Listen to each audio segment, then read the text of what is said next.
দুর্দান্ত ছন্দে ছিল কলম্বিয়া। টানা ২৮ ম্যাচ অপরাজিত থেকে আর্জেন্টিনার বিপক্ষে ফাইনালে নেমেছিল নেস্তর লরেন্সোর দল। মায়ামির হার্ড রক স্টেডিয়ামে নির্ধারিত সময় আর্জেন্টিনাকে আটকে রাখতে পারলেও অতিরিক্ত সময় আর গোলযোগ্য রক্ষা করতে পারেনি কলম্বিয়া। ম্যাচের ১১২ মিনিটে লাউতারো মার্টিনেজের গোলেই কোপা আমেরিকার রেকর্ড ১৬তম শিরোপা ঘরে তোলে লিওনেল স্কলানি দল। ফাইনালে গোলটি এই টুর্নামেন্টে মার্টিনেজের পঞ্চম গোল। এবারে টুর্নামেন্টে ৩টির বেশি গোল করতে পারেননি আর কেউ। স্বাভাবিকভাবেই টুর্নামেন্টের সর্বোচ্চ গোলদাতার পুরস্কার গোল্ডেন বুট উঠেছে ইন্টার মিলানের স্ট্রাইকারের হাতে।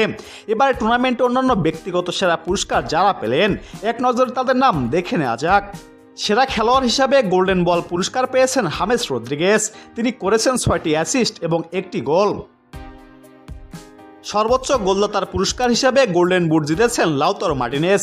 তিনি গোল করেছেন আসরের সর্বোচ্চ ৫টি গোল। পুরস্কার জিতেছেন আর্জেন্টিনার বাজপাখি খ্যাত এমিলিয়ানো মার্টিনেজ। তিনি ৫ ম্যাচে ক্লিন শিট রেখেছেন।